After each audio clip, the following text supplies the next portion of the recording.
bagus, bukan masalah intinya, tapi jangan sampai tadi disangka. Karena Bulog pun kaget tuh pas gua sell, kan gua bilang sama RRI itu senang juga nih kalau misalnya undang gua. Kenapa dia senang undang gua? Dia bilang setiap undang Mas Rame, dia pendengar banyak. Karena gua sell, jadi orang bener kan, pendengar banyak ya. Jadi yang baca status gua itu semua petinggi Bulog, pas WA gua, soalnya nelfon 12 malam segala macam. Gini Pak, gini Pak. Dan Bulog itu gimana Pak? Tanggapannya Pak? Seperti apa kira-kira? Oke, ya kemarin ada isu santar ya masalah penggabungan Bappenas dengan Bulog. Pertama kami dari Ibu Koperasi Pedagang Pasar ya sangat sepakat apabila itu lebih banyak manfaatnya ke masyarakat dan pedagang pasar kami sebagai anggota kami. Tapi ntar dulu pemerintah mengkaji ulang gitu. Kalau kita melihat sejarahnya Koperasi dengan Bulog dulu ketika tahun 90-an ya itu sangat baik buat menurunkan harga-harga pangan. Kita pernah ada sejarah tahun 98 ketika minyak goreng itu sangat tinggi, Bulog menyalurkan minyak goreng lewat Koperasi Pedagang Pasar dan Koperasi Pedagang Pasarnya, sehingga kita banjiri barang-barang yang ada di pasar tanpa berpikir itu profit oriented, sehingga harga itu turun menjadi 4.500. Kemudian zaman dulu juga Bulog di bawah pemerintah, di bawah Presiden langsung mengeksekusi apabila ada permasalahan pangan, ketika pangan itu menjadi langka dan menjadi naik, sehingga mereka bisa mengimpor sendiri, kemudian juga mereka bisa menyerap pangan-pangan, hasil pangan dari petani, kemudian langsung bisa mengeksekusi, menyalurkannya ke dalam pasar kami, sehingga harganya stabil tahun 90-an. Kalau konsepnya itu yang dibentuk kembali oleh Bapak Presiden Subianto, Prabowo Subianto, itu sangat baik, dan kami dari Koperasi Pedagang Pasar sangat mengapresiasikan kegembiraan kami. Jadi swasembada pangan di era 90-an akan kembali terwujud kalau itu arahnya. Tapi jangan sampai penggabungan ini menjadi badan baru yang hanya berkutat dan berkutik di regulasi saja. Seperti contoh misalnya dibuat kementerian baru ketika masalah pangan ini terjadi hanya merubah-rubah regulasi, tidak ada eksekusinya, sehingga harga itu tetap aja bisa naik seperti itu. Cuman harus dinilai baik buruknya oleh pemerintah. Kami dari Pedagang Pasar sangat gembira kalau apabila itu dilebur dan menjadi eksekutor, sekaligus eksekutor ke bawah, sehingga harga-harga itu bisa dikontrol langsung secara detail oleh pemerintah. Bang, sebenarnya Bappenas ini lembaga baru ya seperti itu. Artinya nggak tumpang tindih gak dengan adanya Bulog? Kan jadi membingungkan masyarakat kalau begitu Bang. Artinya persepsi masyarakat jadi membingungkan, kok ada lagi Bappenas macam-macam. Itu bagaimana tanggapan Abang sendiri? Jadi mungkin begini, mungkin yang dimaksud oleh kawan-kawan DPR itu adalah Bulog sebagai BLU ya, bergabung dengan Badan Pangan Nasional. Mungkin konsepnya adalah seperti Bulog zaman dulu. Zaman dulu kan Bulog itu kan lembaga setingkat menteri melalui departemen. Nah, tapi Bulog bukan hanya mengatur secara regulasi yang secara cepat dibuat, tapi juga bisa mengeksekusi. Kalau sekarang kan terbagi dua. Ketika masuk ke dalam ranah regulasi, Bappenas bekerjasama dengan kementerian terkait, Badan Pangan Nasional, bekerjasama dengan kementerian terkait seperti Kementerian Pertanian, Kementerian Perdagangan, membuat regulasi baru yang membutuhkan waktu yang sangat lama. Kemudian baru nanti untuk eksekusi baru diserahkan ke Bulog. Nah, sedangkan Bulog itu dibawa ke Kementerian BUMN. Jadi kan tumpang tindih sekarang ini. Nah, ketika ditugaskan ke Bulog ini dibawa ke Kementerian BUMN, otomatis kan dia harus profit oriented. Dan kalau penugasan itu nggak mungkin berpikir profit oriented. Kemudian juga hal-hal yang dilakukan oleh Bulog itu bukan sebagai hal penugasan yang sekarang. Contoh misalnya penugasan penyaluran beras SPHP, kami dilibatkan di Koperasi Pedagang Pasar, tetapi kita disuruh CBD, cash before delivery. Kita harus transfer dulu, baru nanti barangnya diambil, baru dikirim. Jadi belum sempat barang itu sampai ke masyarakat. Ini bukan penugasan pemerintah, penugasan para pedagang pasar. Pedagang pasar ngeluarin duitnya duluan buat membeli barang tersebut. Kalau tahun 90-an tuh enggak. Ketika dulu ada penugasan misalnya minyak goreng mahal, itu Bulog langsung eksekusi dalam hitungan jam, turunin minyak goreng ke semua titik-titik pasar. Ya, kemudian harga ditentukan sekian ribu harganya ya, kemudian harga penjualnya tentukan, kemudian pedagang pasar tinggal menjual, fokus menjual sebanyak-banyaknya, sudah dapat duitnya baru kembali ke pemerintah seperti itu, sehingga percepatan buat penugasan menstabilkan harga pangan murah di bawah itu tercapai. Kemudian yang kedua, operasi pasar yang dilakukan oleh Bulog itu bukan operasi pasar yang benar-benar dilakukan di pasar. Contoh Bulog operasi pasar dilakukan di kantor kecamatan. Sedangkan orang tahu untuk mencari bahan-bahan pangan itu ada di pasar. Kalau orang yang tidak tahu di kecamatan itu ada operasi pasar, sehingga tidak efektif. Banyak masyarakat yang tidak sempat membeli bahan-bahan pangan murah tersebut yang ada di kantor kecamatan. Harusnya Bulog operasi pasar itu di pasar rakyat.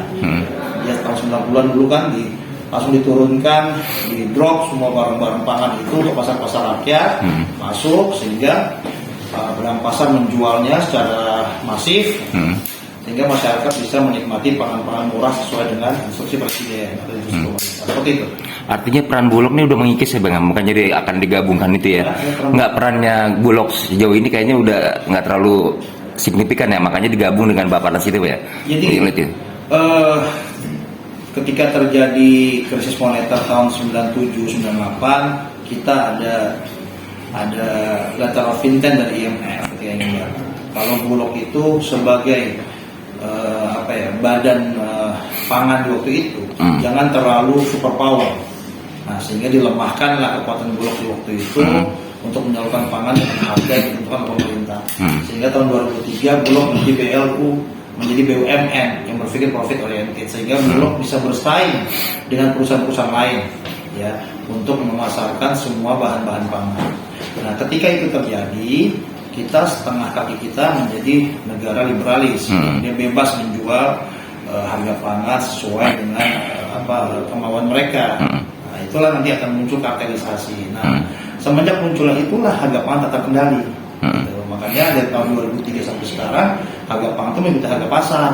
Ketika naik, mereka naik. Ketika kekurangan pasokan, mereka naik. Ketika ada yang menahan barang di gudang, gitu kan, mereka harga bisa naik. Ketika banjir, barang mereka turun, itu harga pasar. Nah, zaman dulu kan nggak ada. Tahun 90-an itu ketika misalnya produksi melemah, Bulog langsung intervensi kerjasama dengan kementerian terkait seperti itu. Sehingga tahun 90-an dulu Pak Presiden Pak Soeharto zaman dulu ya, itu dia bisa bilang tuh di dunia dalam berita tuh, harga minyak hari ini sekian, harga cabai hari ini sekian gitu, dan harga itu tepat sesuai dengan harga di pasar. Kalau sekarang kan enggak.